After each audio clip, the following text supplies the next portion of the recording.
Hello everyone, I am your host Ahad Hussain and welcome to Season 4 of Titan Alumni Talks, a weekly podcast where we talk to alumni about their experiences at Cal State Fullerton. For this week's episode, we have David Kester, who currently works as a software development engineer in test at Amazon. He graduated in 2012 with a BA in International Business with a focus on Japanese culture. Listen as we talk about all things tech and why he chose his specific major.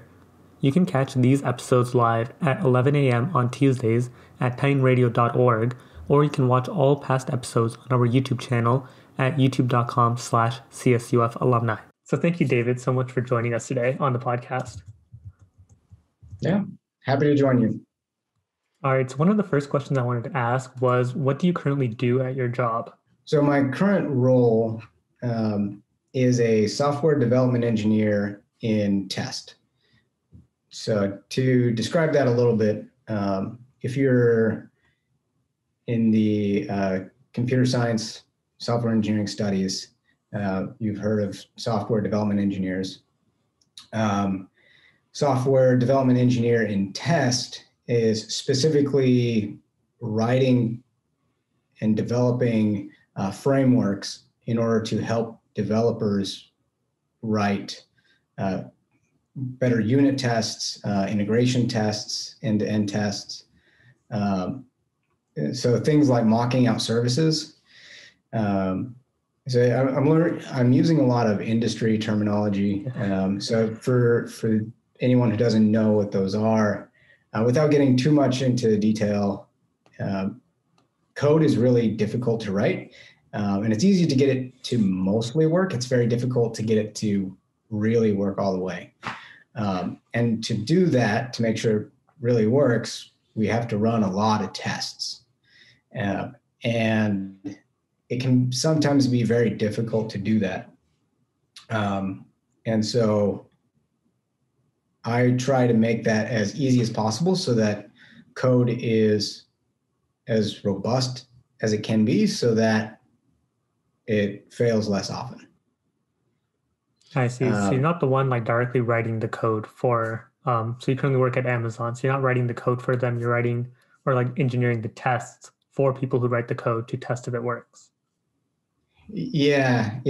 I would say that I don't necessarily engineer the tests at the moment. That's more the job of a quality assurance engineer. I'm a software development engineer in test. So there's a lot of steps in this process. It's a very big process. The quality assurance engineers are generally the ones that engineer the tests. Software developers also engineer tests as well. I write code to make it possible to run those tests and to do so in a scalable manner. It can be very difficult to run all the different tests that really need to be run. And there's lots of examples of that. Some of the most high profile code failures recently, like Boeing is a great example, right? They had their Boeing Starliner that went up into orbit and there's some software issue. And they had to abort their mission to the International Space Station. They've had their plane that constantly tried to nosedive into the ground, and it was all software issues. And they spent a lot of effort testing their code, but they still had these issues until they actually started flying that they didn't find those. So it's very complex.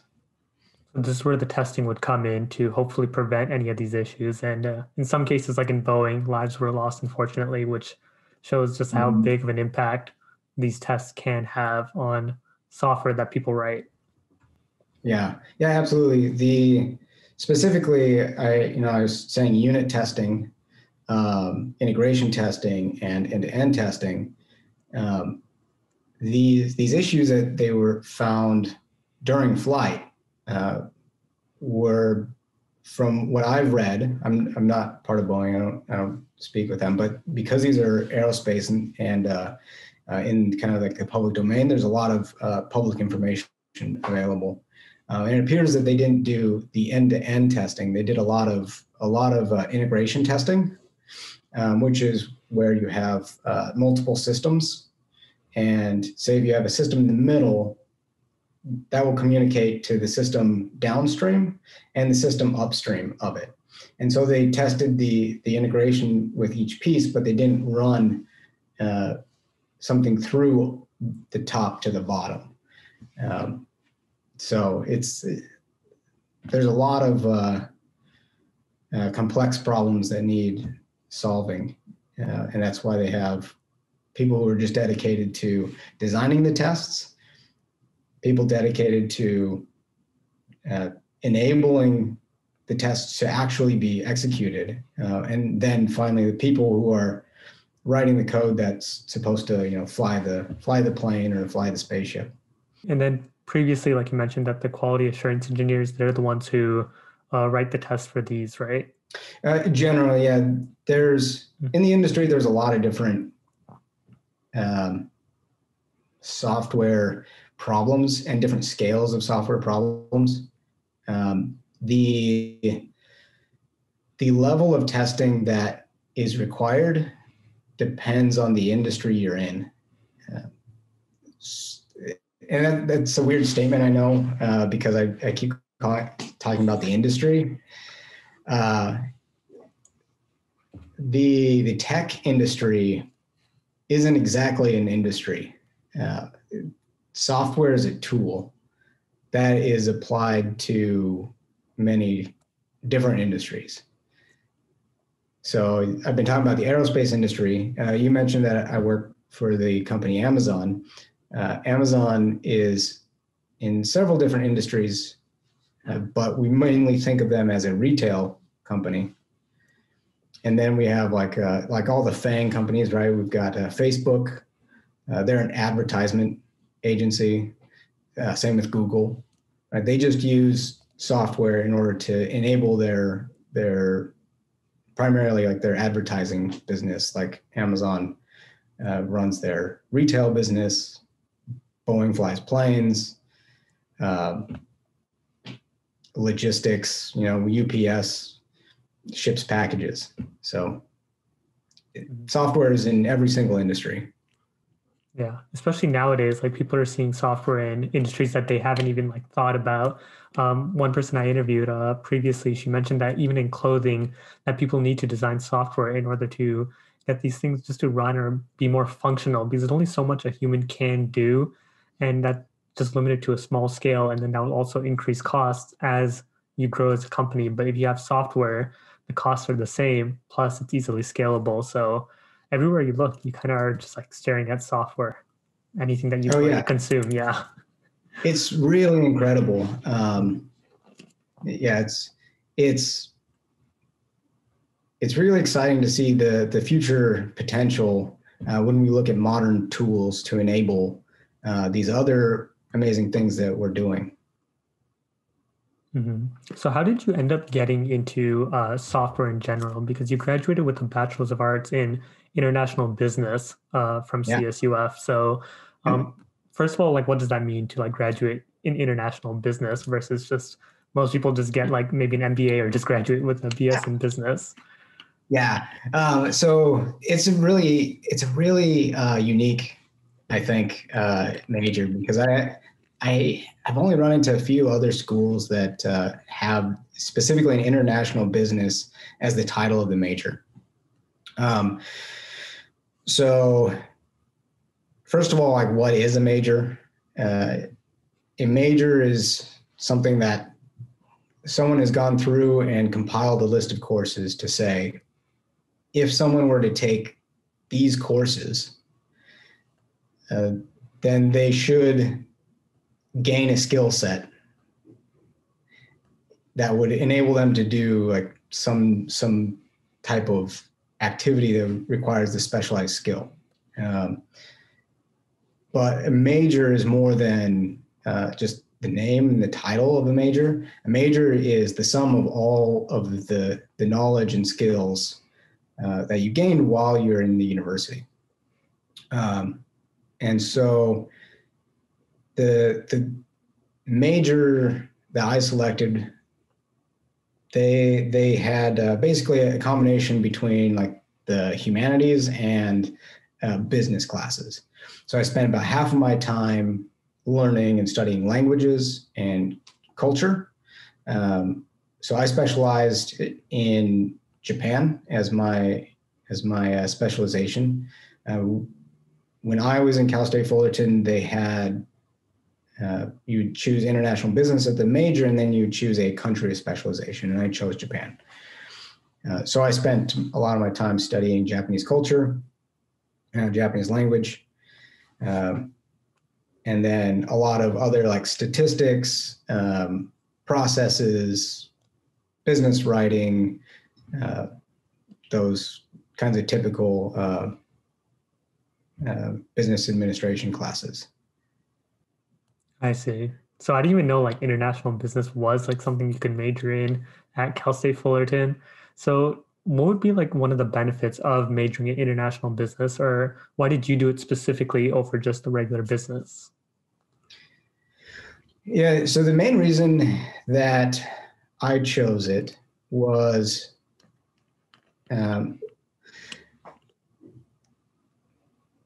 partially to differentiate what I was doing, in part out of a personal passion. When I started school, so I graduated in 2012, and I started school right around like the beginning of 2009, kind of beginning of 2008. I was taking kind of a few classes while I was in the military. And then when I got out of the military, that's when I started going to school. So there's kind of like this weird bleed over section. And that was right when the world would hit like the major recession. And, there was a lot of this general rhetoric and confusion going on about what is the global economy? How do currencies actually work? And so that was a lot in my mind. So the international portion of that was important to me because I wanted to know how this financial system that we're living in and controls our lives actually works. And so there's a lot of that international aspect of it. But the largest benefit that I got out of studying international business was honestly the cultural classes, specifically Japanese history, or I think it's the Japanese cultural classes. Those classes, which seem like really like obscure classes that you just kind of take because they're fun, which they are. You get like your GEs done, maybe. Yeah, exactly. For me, it was required for my major. Mm-hmm. But everybody else, like everybody else in the class was just there because it was, a GE class. It kind of seemed fun, and it is. It was a really fun class.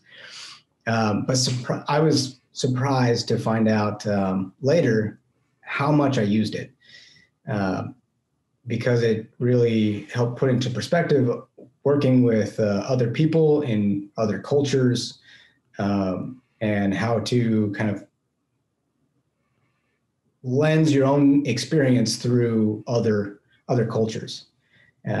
And so when I first joined Amazon, I was a program manager, and they hired me initially to help build out Amazon's logistics.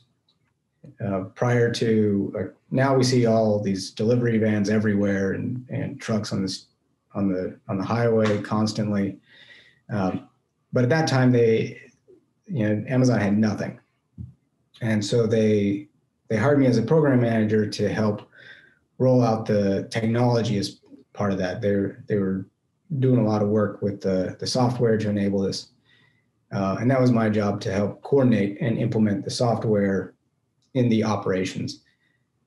And in part of that, that was all international business. That was I spent a lot of time in Germany, in the UK, Japan, China, Poland, Czech Republic, like all over. And so I didn't study any of those other cultures, but I did study the Japanese culture, and that really helped me put my own experiences kind of in a little bit of a bottle, so I could see my experience was American experience, and that helped me relate to these other people in Germany and Poland and Japan and other places.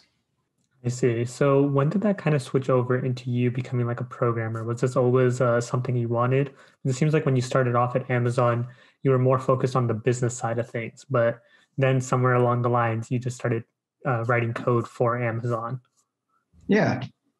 So that really was kind of a slower transition. I think it was primarily this convincing myself that I was capable of doing it. I really wasn't, all through school, I wasn't really interested in doing math.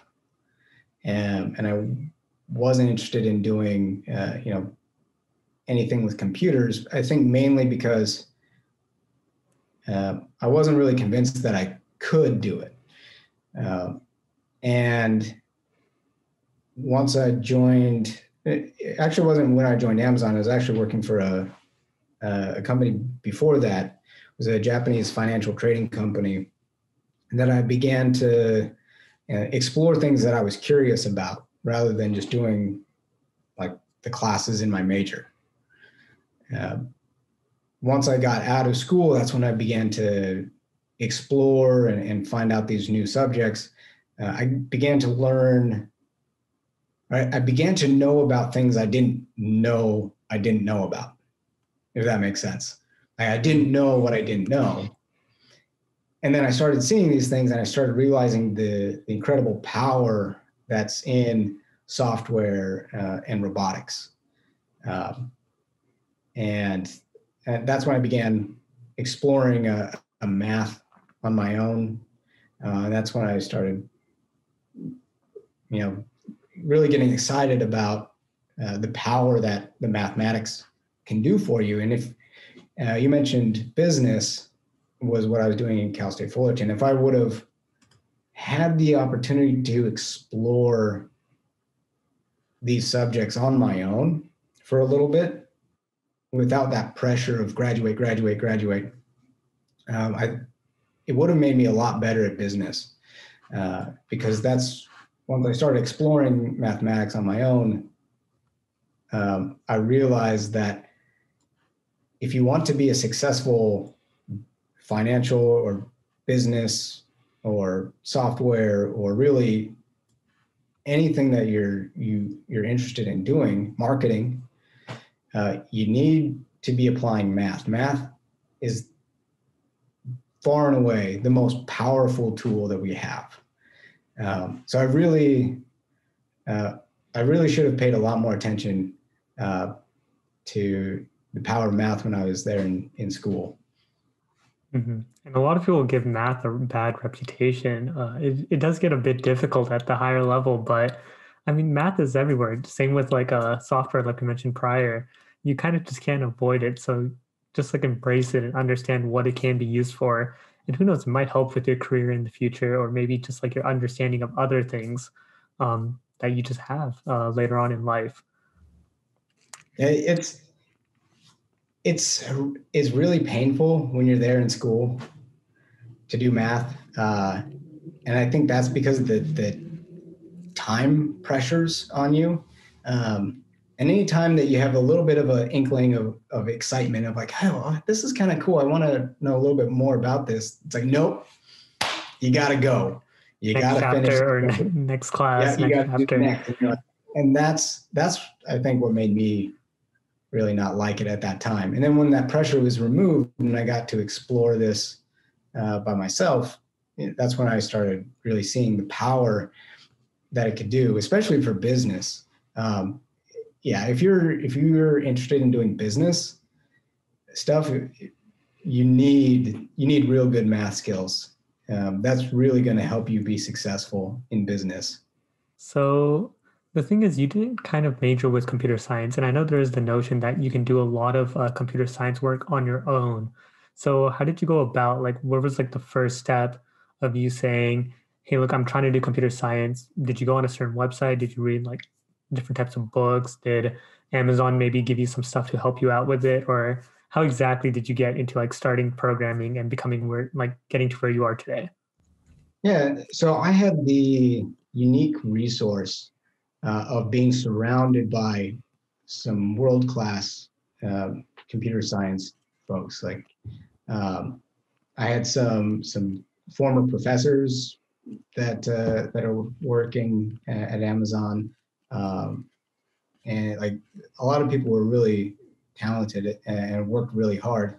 So I was able to ask some of them a few questions, um, and they would point me towards a book, and I would start reading books. I did a lot of research on my own, and I found several really good websites. And I think part of it wasn't necessarily like my own passion, but also the timing of it. Because about the time that I started really diving into this on my own, around 2013, 2014, was when I really began to study these subjects on my own. Around that same time was when all of these resources became available online. So one of the best resources that I found was actually through MIT. They have a website that they put up called MIT Open Courseware. I don't know if you've heard of this or not, but it's an amazing resource for anyone who wants to study a wide range of subjects. Basically, what it is the school MIT puts up free lectures, assignments, and tests and syllabuses for anyone who wants to do this study on their own. It gives you a general timeline with the syllabus, assignments for you to do on your own, lectures, and there's a few other things. Harvard also has some of these resources out there, and now of course you have the more well-known websites like Coursera, edx.org. Those are the two big ones that I use. And now a lot of universities are also offering classes online as well. And so personally, I've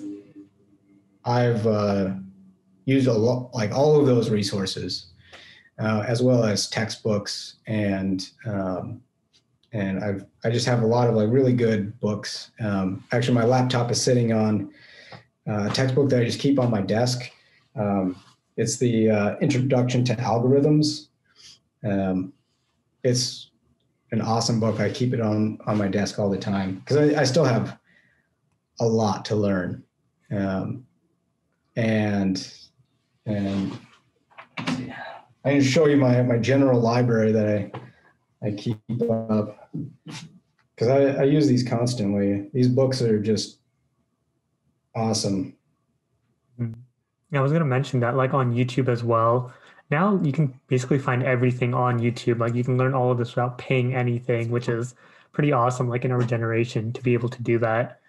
And yeah, like I wanted to get to that in a bit as well, where like you're always learning computer science.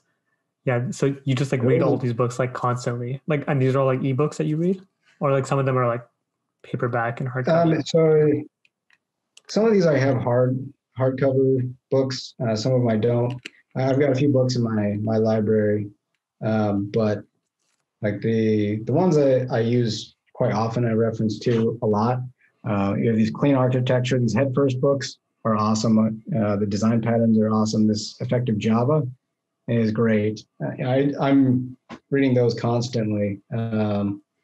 Yeah, I've got more books than this. This is just what I've got on my iPad currently. So it kind of just like goes to show that maybe in some majors, you know, you get that degree, you get that career, and you learned all that you need to learn to be successful there. But with computer science, you kind of just have to keep up with the times. You can't kind of get left behind, which I guess like some people do eventually, but you kind of just have to work on that and constantly just got to make sure that you are keeping And up I would with everything. even say it's not even computer science that's special in this. This is everything. It doesn't matter what you study. Like there's no such thing as you go to school and you finish and you're done and you leave. Like it's a constant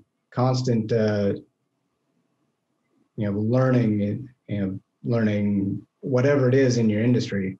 It doesn't really matter. We've got to keep improving all the time. Computer science, it's definitely true, but I think it's true for everything. Mm-hmm. I agree with that. Yeah, you kind of do have to, no matter where you go.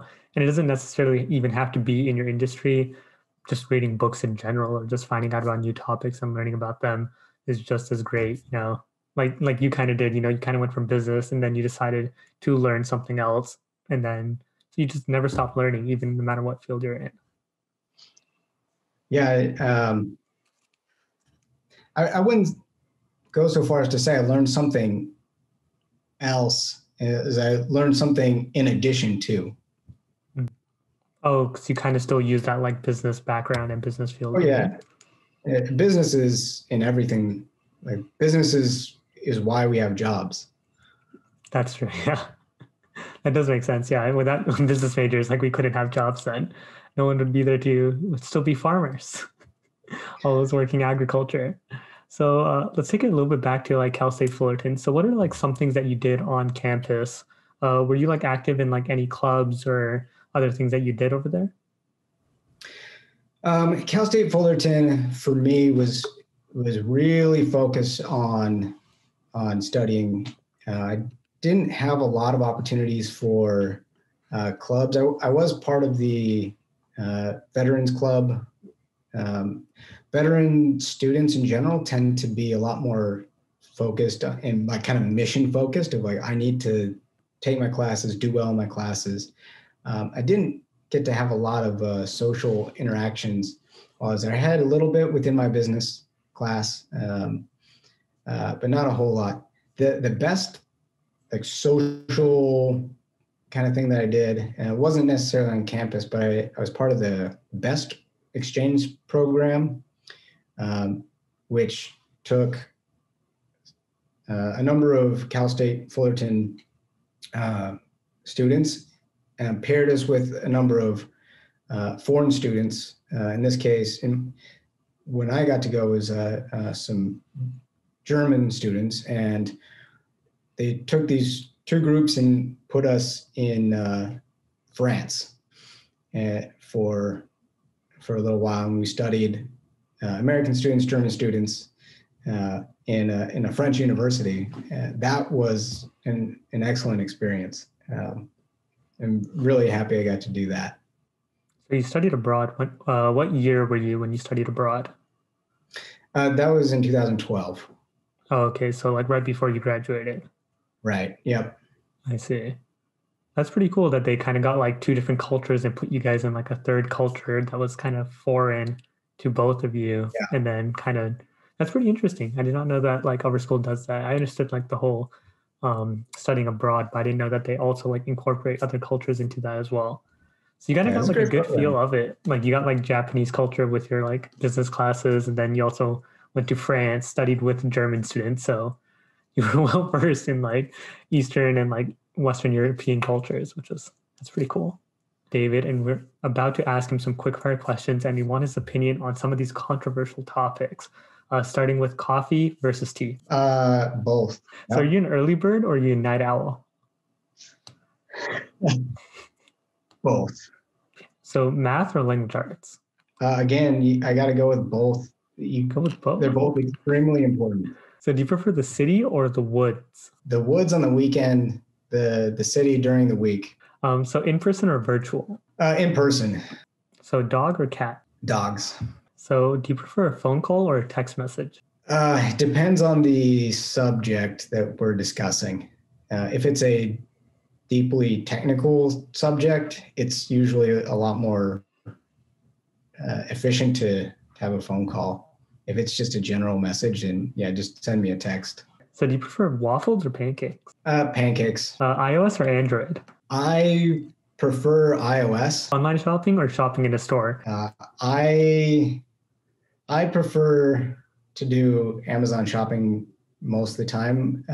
There's just a wider selection and the price is usually cheaper. Pen or pencil? I have an erasable pen. A horror movie or a comedy movie? Comedy. Mm-hmm. So I had a couple more questions about your time at Cal State Fullerton. Would you say there was like a specific experience at Cal State Fullerton that kind of got you or led you to where you are today? Some of the best interactions I had at Cal State Fullerton were with my professors, particularly during office hours. Like if you don't go to office hours, like you're missing a major part of your experience at university. So office hours were great. That's where you could ask professors about other things other than just the lecture. And they've got a lot of experience doing lots of interesting things. In fact, that's probably one of the things that really kind of tickled my technology curiosity. I actually spoke with one of my professor's husbands about getting a job, and he just kind of like groomed my resume a few times, interviewed, like did practice interviews, and he asked me a question of like what do you do outside of work, like or outside of studies in school, like. He asked me a question which was like as an example, like do you build like maybe small little robots in your time, like some technical thing that you can put on your resume. And that kind of question that he asked me in that one moment kind of took me back a little bit, because I'd never had someone assume that I could do something as like technical and in depth as that. And he just kind of like made this assumption that I could do things like that. And it kind of like stuck in my head a little bit, and made me go, oh yeah, you know what, I can do something like that. And so it was kind of like a social interaction that came out of visiting for office hours. So I have a question. What does success mean to you, and how has like the definition of success sort of changed from your time at Cal State Fullerton to now that you kind of grew up about like 7-8 years later? So my definition of success is that I have many different options available to me at any given time. There's nothing worse than having no options. Now, you're stuck in one place and you don't have a choice. You're stuck there. I see. And then sort of like, what are your goals and aspirations now that some people might be saying, like sort of from like a CS perspective, oh, you're working at Amazon and you're not like maybe just like a intro like developer over there. So what are your goals now that you are sort of working at Amazon and you are kind of like a higher up position over there? And, for me, I really hope that in the next 10 years or so, that I'm able to move more into the robotics field. I just think robots are really cool. That's just me. And yeah, I think somewhere between like taking care of the family and taking care of the work that I need to do, I personally would like to see more robotics. Not just because I think they're really cool, which they are. Exoskeletons are like super cool. But also that seems to be where a lot of future opportunities are going to be in the next maybe 15 to 20 years, I think there's going to be a lot more robotics. And because we're seeing just a lot of robotics already through warehouses that are on the streets. If you buy a car that's newer than 2008, there's all kinds of robotics in there already. Like a Tesla car is basically one giant robot that you ride in. So yeah, that's what I'd like to see. So I have a question. What's your favorite memory at Cal State Fullerton? Do you have like one specific thing that you could just like pick up off the top of your head? Just probably, as I mentioned, my time in office hours are probably the best memories I have, just because of the personable connections were great, as well as the knowledge share that you get, not just in the particular subject that you're studying at the time, but also a lot of other things that you learn. And then do you have like any advice for some students trying to get, let's first start out with like business, if they're trying to major in business or they're thinking about it. Do you have any advice for those students who are trying to get into that field?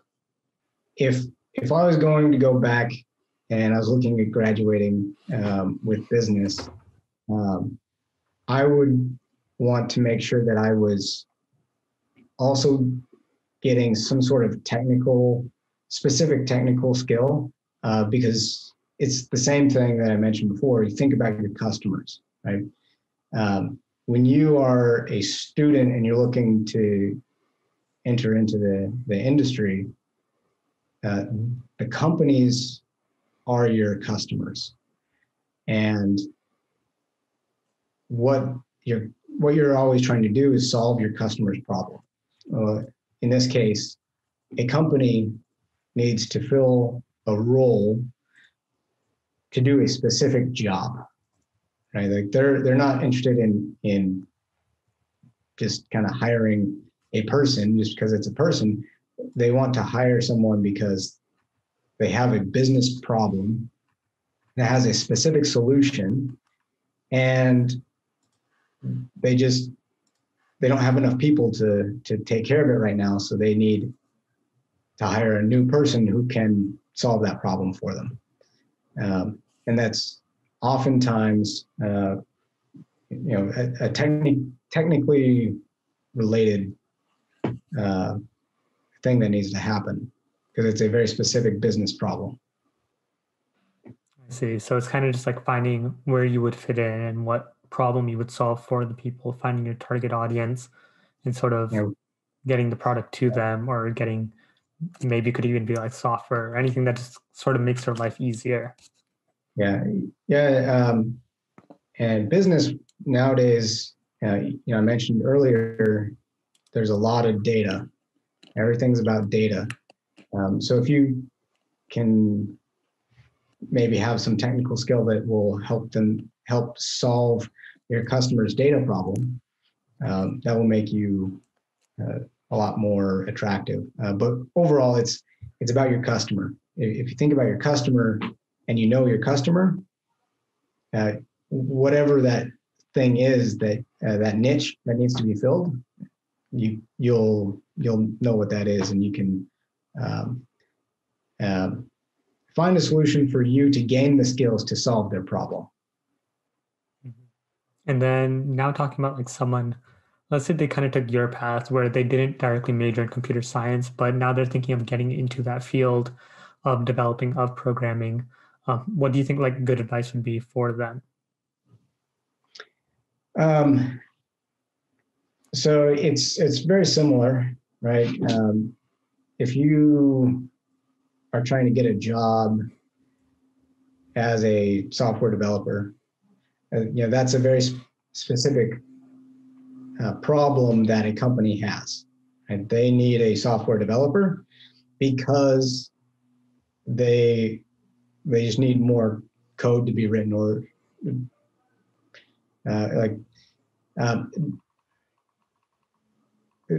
the business just has a capacity problem. They need more developers, right?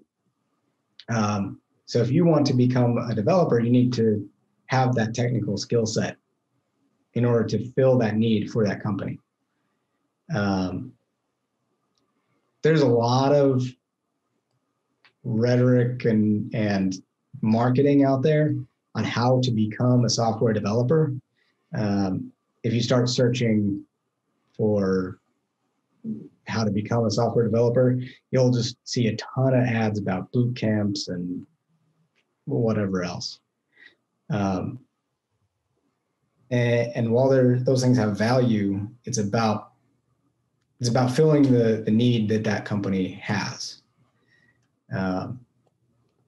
So there's lots of different languages out there, lots of marketing about specific skills. But what I would do if I was starting from base zero, right? I'd do some market research, look into what is needed, look at job postings and see what the job postings are asking for. And I'd get a general consensus, not look at one specific job posting because that might be extremely specific. But look at like a whole bunch of different job postings and kind of figure out what it was that companies have a need for, and then I can begin doing my search. That's one general path that might work for some and not work for others, but it's doing your research and then building a plan is the summary of that. I see. So just kind of finding out where you fit, what type of problems you solve, similar to like business and I guess like most other fields where if you're like say majoring in psychology and you're finding a place that needs people who are apt in like this certain field of psychology, you can solve their problem by like filling their need and maybe talking to their customers or whatever it is that people in psychology do after they graduate. But it's just finding out where you fit in and what you do with it. Yeah, solve your customer's problem. So to end it off, I was wondering if you had any like general advice for students at Cal State Fullerton, regardless of major, just anything that maybe you wish you did differently or you think students should do a better job of doing. From my perspective and the things that have helped me personally would be having a stronger competency in math. It might be painful, but you're never going to regret having a good competency in math. It's not great advice maybe, but for me personally, I wish I would have had stronger math skills when I had graduated rather than after I graduated needing to build them up. I mean, I would say it's like pretty good advice since like the general consensus of math is that something like there are like memes about it and jokes all over that math was the one thing that no one liked in high school or college. And that's the one thing they want to avoid. It's why they pick like certain majors. But, just like embracing it that, okay, math is there. It won't hurt. Like taking a couple classes in it. You might not do the best, but if you try your hardest, it might help down the road. And it's just. The thing about math is it's unavoidable. Mm-hmm. And if you find yourself not doing math, you're missing something. There's things happening and you have problems that if you would take a second and apply a little bit of math to the situation, you can solve some pretty surprising problems that you maybe don't realize you can just solve away in a pretty quick fashion if you apply some basic math to it. Everything from like basic warehouse operations. Basic warehouse operations have a lot of math in every step of the process. And that's something that we generally think of as like if I work in a warehouse, like I'll definitely not need math. right? Like that's the most manual labor I can Yeah. think of.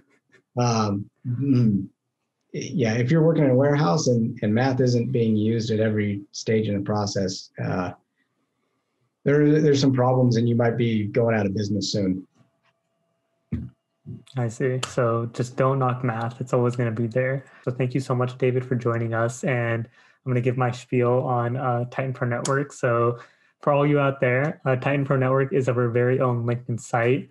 It's basically a way to connect alumni and students along with staff together. We currently have over 1,000 alumni signed up on the program. And it's very easy to use. You can filter people by their grad year, their industry, or their major. So it's very simple to find someone who is or went through something similar that you did and to get advice from them. They can even read your resume or give you advice in the like job field after you graduate. So head on over to Time Pro Network. And David, I know you're not currently on it, but hopefully you will join it. So if anyone listens to this episode and wants to talk with David about it or ask him for any advice, Time Pro Network is the way to go. So thank you, David, for joining us on the episode today. Yeah, thank you for having me.